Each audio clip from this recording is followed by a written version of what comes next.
U-Haul just changed its return policy. Kinda, sorta, not really. Not really at all. Welcome aboard. So, Jeremy, how you doing today? Pretty good, pretty good. Pretty good. All right, did you want to share something? Yeah, I actually want to ask the audience something. Why do we call seat heaters seat heaters? Why do we call seat heaters seat heaters? Because rear defrosters were taken. God, that is so bad. That is so bad. I never said it was a good joke. No one ever said it was a good joke. All right, so here's our story today. Let me pull it up here. Here we are. Smyrna. God, who named this town Smyrna? Somebody in Georgia. God. I bet you there was somebody important named Smyrna. I can't say it. All right. The Smyrna police say a U-Haul driver died from a self-inflicted wound during a traffic stop. Okay. So earlier today, I'm not going to show the video because I don't want us to get a strike. Yeah. But you got a guy who had a U-Haul. He backed it into the police. Well, apparently he was pulled over. Yeah. Because the U-Haul was stolen. Or for some reason they pulled this U-Haul over. Well, let's start with the end of the story. We'll jump to the whole beginning of the story. Right. Long story short, this guy backs towards the police and apparently possibly took a shot at the police, but you're still driving a 3,000 pound vehicle at the police. At this point, they don't know what's in it. No, they don't. I mean, could be a I've got to watch what I say. A sudden eruption of energy device could have been in there. Could be, or it could be just a ton of drugs. Somebody's guarding. It could be a lot of things that are very dangerous to two officers in the middle of the night. So the officers decided, because this 3,000 pound truck was coming at them, to put some holes in the truck and helped him open up his breathing ability. I mean, well, to be fair, somebody threatens me with something. I only have, let's go over their list of things they have. They have a taser.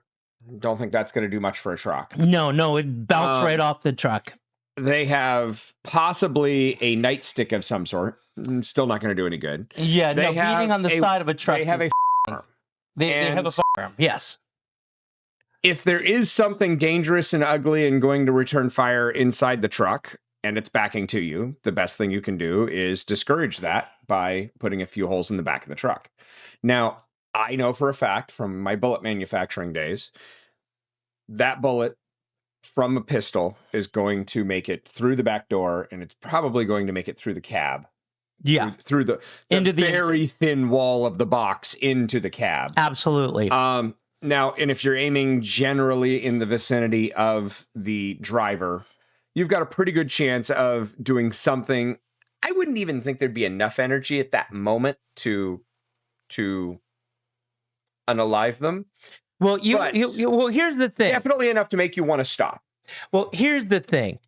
You said there might be a chance. Well, apparently the police pulled the ignition device on the unaliving stick 100 times.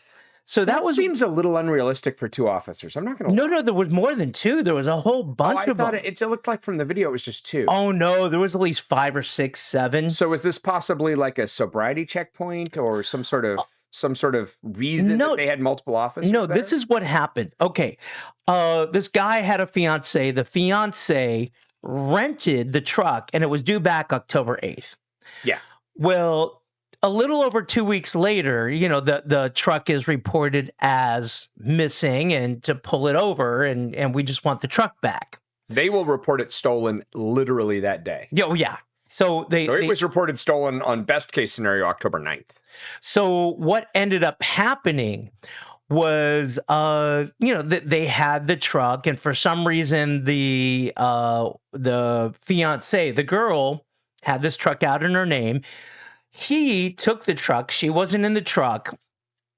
And we don't know any reason why. But we do know that apparently they were homeless, living in the truck. She did state that they were homeless. She didn't say they were living in the truck. She stated that they were homeless, and I got the feeling that maybe their stuff was in the truck. No, I think they said, let's go down, check our article. Stolen truck, overdue.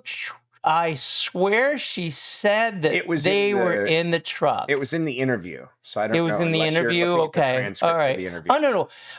Mero said that they were living inside the truck. Oh, okay. That is the female. It is right there. You're right. Yeah. And we were sleeping in there. We were homeless. We were sleeping right over here. We were homeless. So 3 times she said she was homeless. Okay, so they were living in it. She also says she does not believe Rooks would have shot at the officers. So let's just go with her theory. He would not have shot at the officers. Here is an idea. Do not drive a vehicle at any rate of speed towards anybody, especially officers who have the right to use deadly force. Well, I mean, technically everybody does. I mean, I know it's there's legal battles there, but I mean, technically, if you honestly fear for your life, and officers, especially in this day and age, have more of a reason to fear for their life than most people. Absolutely.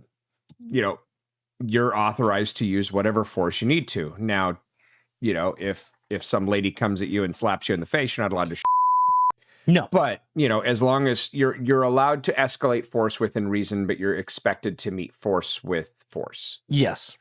And so I don't think they had an extra vehicle laying around that they could go play BattleBots with. I mean, I guess they did technically. The car was there, but still, it's. I mean, that's what they're going to do. They're going to light it up.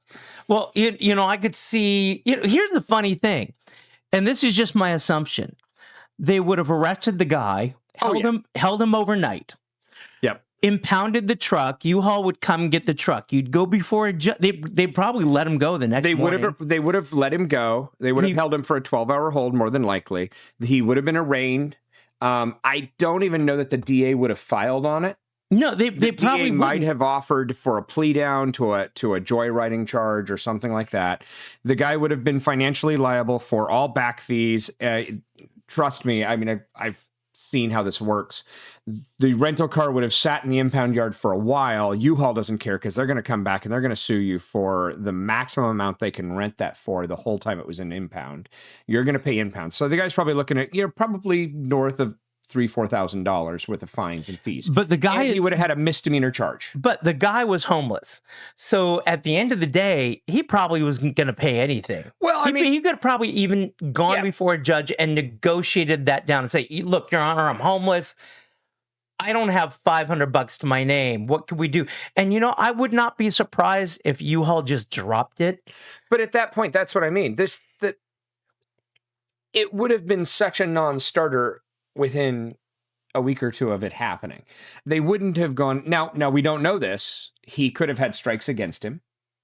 This could be a third strike. And then, they absolutely would be. They absolutely would be coming after him. But as of this writing, as of these articles, it sounds like he was a great little church boy and doing wonderful things. And so it would have been just a matter of course. He would have ended up with a misdemeanor, maybe some community service, maybe some parole or a probation, I guess at that point, I'm sorry, probation or something, but it would have been pled down. They would not have made it a vehicle theft charge at that point. Well, one of the, stories, and I'm not going to search around for it, said he was on his way to sell plasma. So if you're at the point that you have to sell plasma, not because you're doing it because you're being altruistic, you're being good, if you're selling your plasma because you need the money, he probably would not have ended up paying anything. So this guy could have been out and back with his fiance. Sometimes you need to make good choices, but you know what a real good choice is? Well, before we go to that, I do want to say this one last thing. I mean, he passed away at his own hand. Yeah, apparently he shot himself. I'm sorry, he unalived himself. I'll have to edit that. Yeah. He unalived himself. That's the story that we're hearing. That's what the medical examiner has officially said, that he unalived by his own self-inflicted wounds. Yes.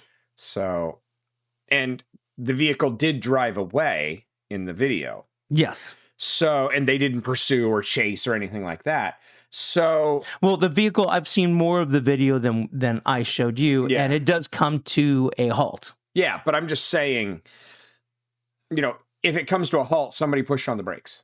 I guess that's the statement I'm making. So he was alive at that point. And so for them to say that the unaliving happened at his own hand, it seems like there were a lot of bad decisions that made. But you know what is a good decision? What's a good decision? Subscribing to teachers and train stations. And I've got some news for you. Absolutely. The last day we got together to record, we don't record every day. We get together once or twice a week and record. Officially, I can't stand you that much. I know. Now, but here's the thing. Last time we got together, we were at 46. I think it was 46. Maybe, yeah. It was 46. Could have been 49. I think it was 46 subscribers. And we asked whomever what became our 50th subscriber to let us know when I put that video out. But by the time that video came out, we were at 50. I would like to share this with you right now just to let you know where we're at. How many subscribers are we at? We have 59 subscribers. That's awesome. We're at 59. That is absolutely awesome. We need one more. So we would love for you to be our 60th subscriber. I'm going to stay up late tonight and get this video out as our Monday video. Cool. And that way, hopefully, we'll get our 60th subscriber. And if that's you, please let us know who you are so we could thank you in our next show, because we don't know who the 60th person was. The 50th. 50th, I'm sorry. So if you're the 60th, put a little note. Hey, I'm your 60th subscriber. And don't just say you subscribed. Let us know you're the 60th subscriber so we could thank you. Yeah. So we're doing great. I think it's awesome. I mean, for two guys that just sit around and just said, hey, why don't we record some of the BS we talk about? Oh, yeah. We're thrilled. Thank you so much for letting us do this. And with that, we'll see you at the next stop.